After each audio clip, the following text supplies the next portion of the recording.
இன்றைய நாளிலும் உங்களுக்கான வார்த்தை விலை உயர்ந்தது. உண்மையில் விலை உயர்ந்தது எது என்று சொல்லி யோபு 28ஆம் அதிகாரம் 18ஆம் வசனத்துல சொல்லப்பட்டிருக்கு.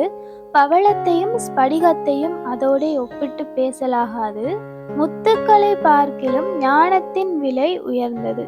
எல்லாவற்றை பார்க்கிலும் ஞானத்தின் விலையே உயர்ந்தது என்று சொல்லி வேதம் சொல்லுது.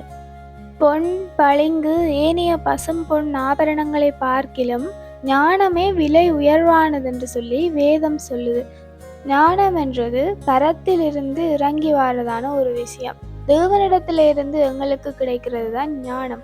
அறிவு வேறு, ஞானம் வேறு.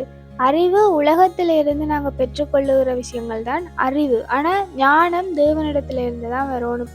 வேதம் சொல்லுது, கர்த்தருக்கு பயப்படுதலே ஞானத்தின் ஆரம்பமாகும்.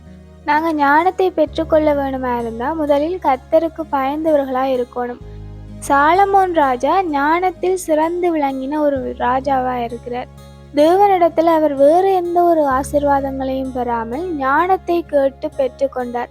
தேவனிடத்தில் அவர் ஞானத்தை கேட்டபடியால் தேவன் ஞானத்தோடு கூட வேறு ஆசீர்வாதங்கள், அநேக ஆசீர்வாதங்களையும் சேர்த்து அவருடைய வாழ்க்கையில் அவர் கட்டளையிடுகிறார். வசனம் சொல்லுது, ஞானத்தில் குறைவுள்ளவன் கேட்டு பெற்றுக்கொள்ள கடவன். நாங்கள் எந்த ஒரு காரியம் செய்கிறதாக இருந்தாலும் எங்களுக்கு ஞானம் தேவை. அந்த ஞானத்தை நாங்கள் பரத்தில் இருந்து பெற்றுக்கொள்ள வேணும்.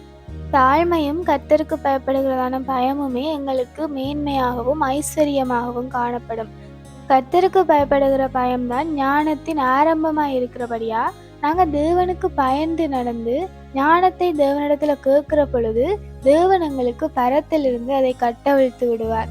நாங்கள் பொன்னையும் வெள்ளியையும் பசும்பொன் ஆபரணங்களையும் தேடி அதை நோக்கி ஓடாம அதை பார்க்கிலும் விலை உயர்வானது என்று சொல்லப்பட்ட தேவனுடைய ஞானத்தையே விரும்புவோம். அதையே நாடும்போது விலை மதிப்பல்லாத அந்த ஞானத்தை தேவன் எங்களுக்கு பரத்திலிருந்து கட்டவிழ்த்து விடுவார். Have a nice day.